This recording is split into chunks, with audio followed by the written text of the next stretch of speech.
பாகிஸ்தான் பையன் ரொம்ப காலம் வண்டி ஓட்டுனதுக்கு என்ன காரணம் அப்புட்ன்னா, உள்ளூர்ல ஏதாச்சும் பிரச்சனைகள் பெருசானா, உடனே இந்திய எல்லைகள்ல ஏதாச்சும் ஒரு சேட்டைய பண்ணுவாய்ங்க. அத திசை திருப்புற மாரி எடுத்துக்குவார்கள். அதே மாரி இந்திய எல்லைகள்ல செய்யறது மூலியமா சீனா, அமெரிக்கா போன்ற நாடுகள்லாம் அந்நாட்கள்ல பாகிஸ்தானுக்கு ஆதரவா இருந்துச்சு. இப்ப எல்லாத்தையுமே அடக்கி ஒழிச்சு கட்டிட்டோம்.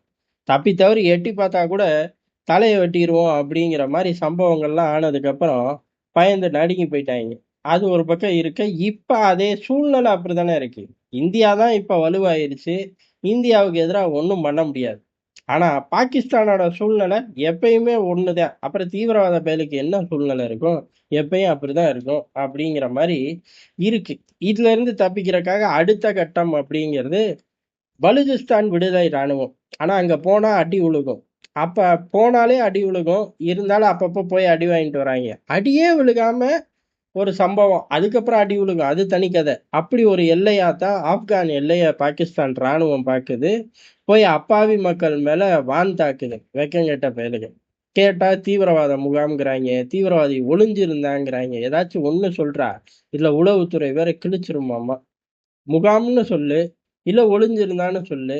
காலையில ஒண்ணு, மத்தியானம் ஒண்ணு, தாக்குறது எங்களோட உரிமை அப்படின்னு அடுத்த நாள் சொல்லிட்டு போயிட்டாய்ங்க. இப்படி விதவிதமா சொல்றாய்ங்க. இதுக்கு அடிப்படை காரணம் அப்படிங்கிறது, பாகிஸ்தான் ஒரு பெரும் பிரச்சனையில இருந்து தப்பிக்க பாக்குது. என்ன அப்படின்னா, காசா பகுதியில ராணுவத்த நிறுத்தணும். ட்ரம்ப பொறுத்தவரையும் காசும் குடு, ராணுவத்தையும் குடுன்ட்டாரு. ராணுவத்த நிறுத்தினோம் அப்படின்னா பெரிய பேக் ஃபயர் ஆயிரும்.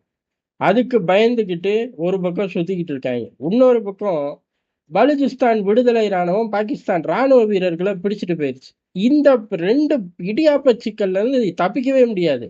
போய் பலுசிஸ்தான் விடுதலை ராணுவத்துக்கிட்ட இருந்து ராணுவத்தை மீட்டுட்டு போக முடியுமான்னு கேட்டா அவனுங்க சுட்டுப்புடுவாங்க. எது மீட்க போனவனையும் சேர்த்து சுட்டுப்புடுவாங்க. கையில சிறைப்பிடிச்சு வச்சிருக்கவனையும் சுட்டுப்புடுவாங்க. காசா எல்லைகளுக்கு அனுப்பலாம் அப்படின்னு அந்த மனுஷன் பணத்தையும் சேர்த்து அனுப்புங்கிறார். சரி பணத்தை அனுப்ப முடியாதுன்னு அவருக்கும் தெரியும். சும்மா காமெடி பண்ணுவாருன்னு காலில் படைகளை அனுப்ப முடியுமான்னு கேட்டா பெரிய இடியாப்ப சிக்கல்ல மாட்டிக்குவாங்க. படைகள் போய் கிழிக்க போறது கிடையாது. அனுப்புனதுக்காக ஊர்ல உள்ளவன் பிற அவனுங்களை தூக்கி போட்டு மிதிப்பாங்க. இந்த 2ல இருந்து தப்பிக்கிறதுக்கு ஒரே வழி. என்ன வழி? ஆப்கான்ல ஒரு தாக்குதலை நடத்திடுவோம். அந்த தாக்குதலுக்கு அப்புறம் ஆப்கான் ரிப்ளை குடுக்கும். அதுல எவனாச்சும் பலியாவான். ஆனா இதெல்லாம் நடக்கிறதுக்கு ஒரு 10 நாள் ஆகி போயிரும். 10 நாள் திசை திருப்புற மாரி இருக்கும். அதே மாரி, ஆப்கான் நமக்கு பேஸ் தராம இருந்தான்ல, சரி ரைட். பாகிஸ்தான வச்சு விளையாடுறதுக்கு பாகிஸ்தான வச்சுக்குவோம். காசால இவன் வீரர்கள் குடுக்காட்டி அங்க என்ன இப்ப கிழிஞ்சா போகுது? இந்தோனேசியாலாம் வீரர்கள குடுத்து அவனுங்க அணிவகுப்பே நடத்தாத குறையா போய்க்கிட்டு இருக்காய்ங்க. அப்ப இவன் எதுக்கு? அப்படின்னு அந்த பெரிய மனுஷன் ட்ரம்ப் நினைப்பாருல்ல. இப்படி ஒரு திட்டத்த போட்டுதான் ஆப்கான் எல்லைகளுக்குள்ள போயிருக்காய்ங்க. ஆப்கான் எல்லைகளுக்குள்ள போனதுதான் போனேன். எங்க ஆப்கான் ராணுவத்தை தொட்டிருக்கணும் ஆம்பளை. அதுவும் தொடல. ஓடி போய் நின்னுக்கிட்டு அங்க உள்ள பொதுமக்களை போய் தொட்டிருக்காய்ங்க. உயிரிழப்புகள் ஜாஸ்தி. இவனுங்கள கேட்டா அதெல்லாம் ஒண்ணும் கிடையாது. எல்லாரும் தீவிரவாதிகள் அப்படின்ட்டாய்ங்க. சரி தாலிபான்கள் இதுக்கு என்ன சொல்றார்கள் அப்படிங்கிறதா, தாலிபான்களை பொறுத்து அவர்களுக்கு ஆதரவு தான் பெருகுது. இந்தியா கண்டனம் தெரிவிச்சிருச்சு. வலுவான கண்டனங்களை பதிவு பண்ணியிருக்கு. அதே போல அவர்களோட கூட்டாளி நாடு சவுதி அரேபியா, கத்தார் போன்ற நாடுகள் நியூட்ரலா 2 பேரையுமே சமாதானமா போங்க அப்படிங்கிற மாதிரியும் பாகிஸ்தானை கொஞ்சம் திட்டுற மாதிரி கத்தார் போன்ற நாடுகள்லாம் செஞ்சிருக்காங்க. ஏன்னா சமாதானம் பேசுறதே கத்தார் தானே. அதனால ஆப்கானுக்கு இந்த இடத்துல வெயிட்டேஜ் கூடுது. அமெரிக்கா வாய் திறக்க போறது இல்ல. அமெரிக்கா துறக்கவும் தேவையில்லை. அமெரிக்கா நீ கால்குலேஷன் போட்ட அந்த தியரிக்கு நான் வரமாட்டேன். ஆப்கானை எப்படி வழி கொண்டு வரணும்னு எனக்கு தெரியும். நீ வேணும்னு நான் நினைக்கவே மாட்டேன்டா அப்படின்னு சொல்லிட்டாங்கனாலே போதும், பாகிஸ்தானுக்கு ட்ரௌசர் கிழிஞ்சிரும். இப்படி ஒரு சந்தர்ப்பத்துக்காக தான் இந்த வீணா போன தாக்குதல். அங்கேயும் போய் அப்பாவி பொதுமக்களை கொன்று குவிக்கிறது. ஆசிம் முனீர் இருக்கிற வரையும் பாகிஸ்தான் ராணுவமே ஒரு தீவிரவாத கூட்டம் தான்.